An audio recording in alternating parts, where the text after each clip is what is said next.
और उसकी बहन को देखते हैं जो अब थोड़ी सी मेंटली डिस्टर्ब हो गई थी और इन सब की वजह खुद मांझी था। एक दिन उसने अपने सुपीरियर के ऑर्डर पर एक करप्ट इंसान को मारा था, लेकिन जब एक दिन मांझी को ये बात पता चली कि उसके सुपीरियर ने उससे झूठ बोला था कि वो इंसान करप्ट नहीं था, तो मांझी ने अपने सुपीरियर के साथ साथ बाकी सब लोगों को भी मार दिया था। लेकिन वहाँ पर उसकी बहन मांझी का हस्बैंड भी मौजूद था और उसको भी मांझी ने मार दिया था। ये सब कुछ मांझी ने खुद अपनी आंखों से देखा था, जिसके बाद वो मेंटली डिस्टर्ब हो गई थी। और फिर इन सब के बाद मांझी ने अपनी बहन मांझी को अपने पास ही रखा हुआ था, लेकिन उस इंसिडेंट के बाद मांझी को वांटेड कर दिया गया था। अब एक दिन मांझी अपनी बहन के साथ जंगल में था, तभी वहाँ पर उसको एक औरत मिलती है। वो औरत पिछले 800 सालों से अभी भी जिंदा थी। जब मांझी उस औरत से बात कर रहा था तब वहाँ पर बाउंटी हंटर का एक बहुत बड़ा ग्रुप मांझी को मारने के लिए पहुँच जाता है। वो लोग मांझी की बहन को किडनैप कर लेते हैं। मांझी उनसे कहता है कि अगर तुम मेरी बहन को छोड़ दोगे तो मैं तुम्हें कुछ भी नहीं कहूँगा।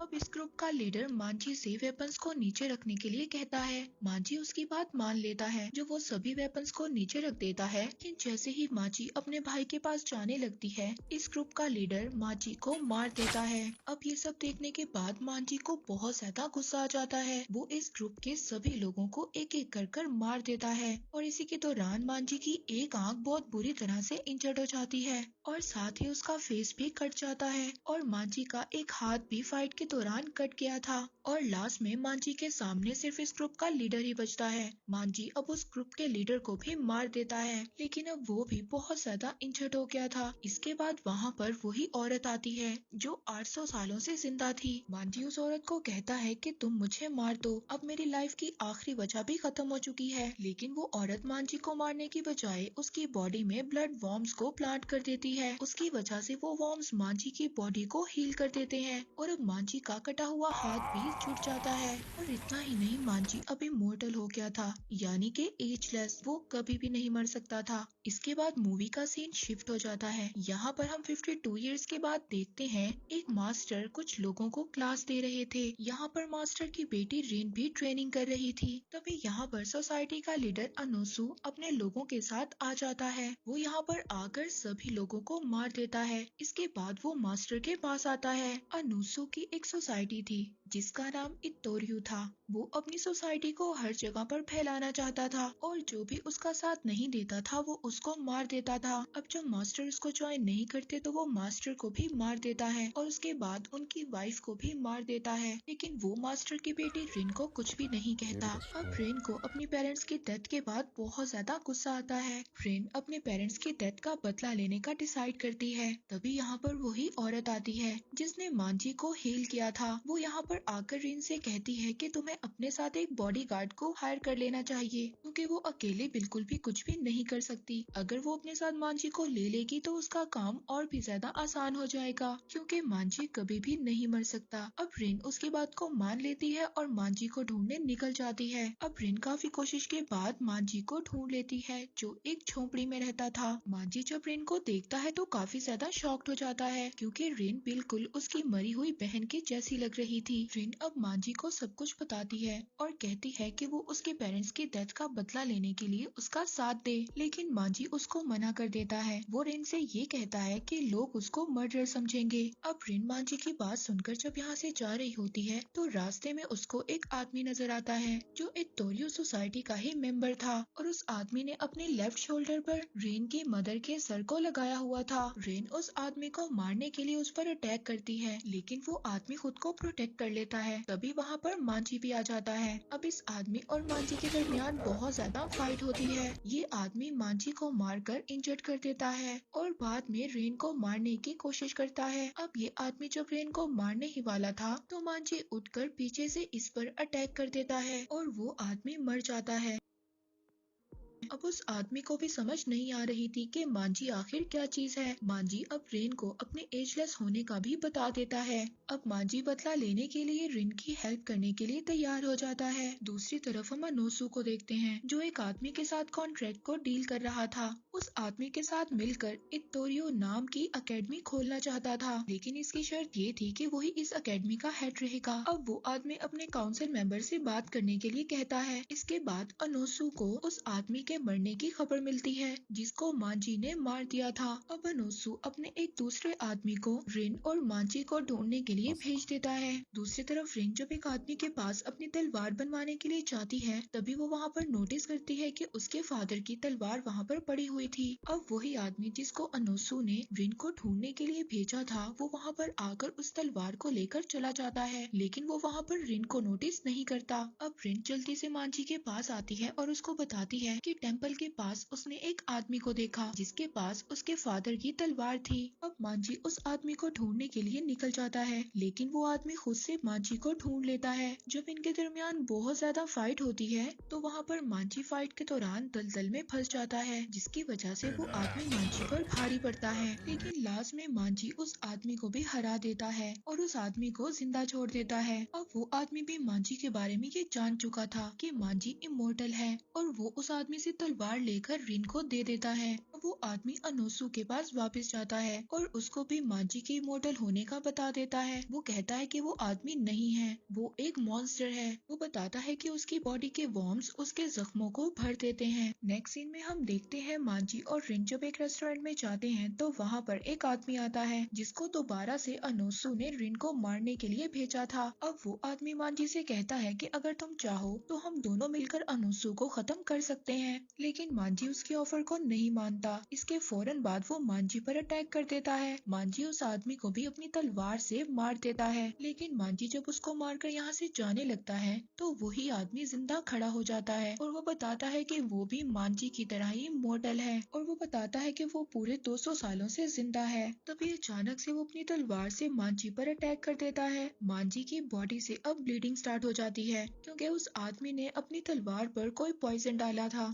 उस पॉइजन की वजह से मांझी की बॉडी के ब्लड वॉर्म्स कमजोर हो गए थे और वो वॉर्म्स उसके जख्मों को कंट्रोल नहीं कर पा रहे थे। अब वो आदमी रिन को पकड़कर अपने साथ ले जाता है। वो आदमी जैसे ही रिन को मारने वाला था वहाँ पर मांझी आ जाता है। अब इन दोनों के दरमियान वहाँ पर दोबारा से फाइट स्टार्ट हो जाती है। मांझी अब अपने सभी वेपन्स उस आदमी के अंदर डाल देता है, लेकिन इसके बावजूद उस आदमी को कुछ भी नहीं होता। इसके बाद वो आदमी दोबारा से अपनी तलवार पर वही पॉइजन लगा लेता है और वो दोबारा से मांझी पर अटैक करता है, लेकिन मांझी उसकी तलवार को खींचकर उसी की बॉडी के टुकड़े टुकड़े कर देता है। लेकिन ये सब उस आदमी की ही एक चाल थी क्योंकि वो अपनी लाइफ से बहुत ज्यादा तंग आ गया था और अब वो मरना चाहता था। दूसरी तरफ हम अनोसु को देखते हैं जिसको अपनी एकेडमी को चलाने के लिए परमिशन मिल चुकी थी। वो यहाँ पर बहुत ज्यादा खुश था क्योंकि अब सभी स्कूलों को उसके ऑर्डर्स को मानना था। तभी वहाँ पर एक आदमी आता है और वो अनोसु को उस आदमी की डेथ के बारे में बताता है जिसको मांझी ने मार दिया था, जो इमोर्टल था। इसके बाद अनोसु अब रिन और मांझी को मारने के लिए अपने सबसे लॉयल फॉलोअर एक लड़की थी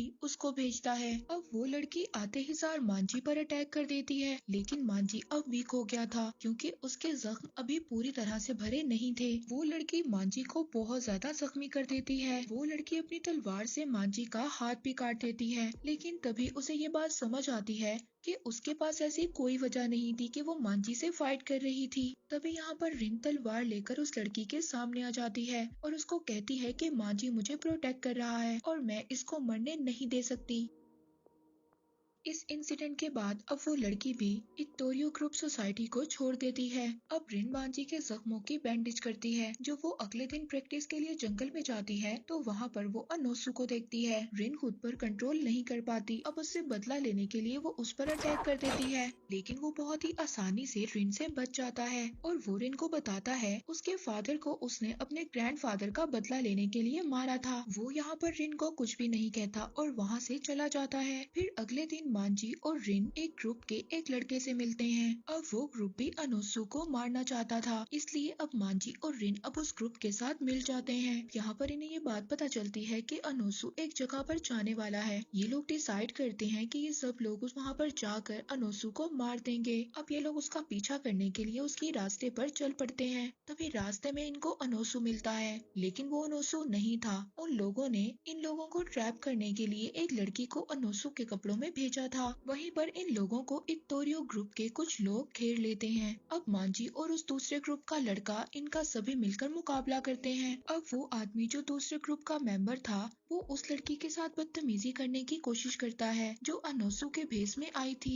तभी रिन उसको ये सब कुछ करने से रोकती है, लेकिन वो रिन को वहाँ पर मारने की कोशिश करता है। मांजी अब उस आदमी का वो हाथ ही काट देता है जिससे वो रिन को मारने की कोशिश कर रहा था और वो वहाँ से भाग जाता है। अब मांजी रिन को घर वापस ले आता है, उसकी बैंडेज करता है और उसको खाना खिलाता है। यहाँ पर रिन को वो अपनी कहानी भी बताता है कि कैसे उसने अपनी बहन को खो दिया था। जब मांजी घर पर नहीं था तो उसको रिन का एक लेटर मिलता है और वो लेटर देखकर ये समझ आता है कि रिन अकेले ही अपना बदला लेने के लिए निकल गई है, क्योंकि रिन अब ये नहीं चाहती थी कि उसकी वजह से मांजी की जान को कोई खतरा हो। लेकिन मांजी रिन को ढूंढने के लिए उसके पीछे निकल जाता है। दूसरी तरफ हम अनोसू को देखते हैं जो उस काउंसिल से मिलने के लिए गया था जिसने उसको अकेडमी की परमिशन देनी थी, लेकिन अब वो इनकार कर देता है। यहाँ पर अनोसू ये बात समझ आता है कि उस आदमी ने उसको अपने ट्रैप में फंसा लिया था। अब यहाँ पर अनोसू को काउंसिल के बहुत ज्यादा लोग उसको घेर लेते हैं। तभी अनोसू यहाँ से भागने लगता है। यहाँ पर रिन भी उसको ढूंढते हुए आ जाती है। वो रिन को बताता है कि इत्तोरियो ग्रुप को गैर कानूनी करार दे दिया गया है और अगर तुम भी अपनी जान बचाना चाहती हो तो यहाँ से भाग जाओ। दूसरी तरफ हम देखते हैं कि इत्तोरियो ग्रुप के सभी लोग मर गए थे। मांजी को भी जंगल में कुछ लोग घेर लेते हैं और उसके हाथ में चेन फंसाकर उसको मारने लगते हैं, लेकिन ये लोग मांजी को मार पाते इससे पहले मांजी अपने हाथ को ही काट कर अलग कर लेता है,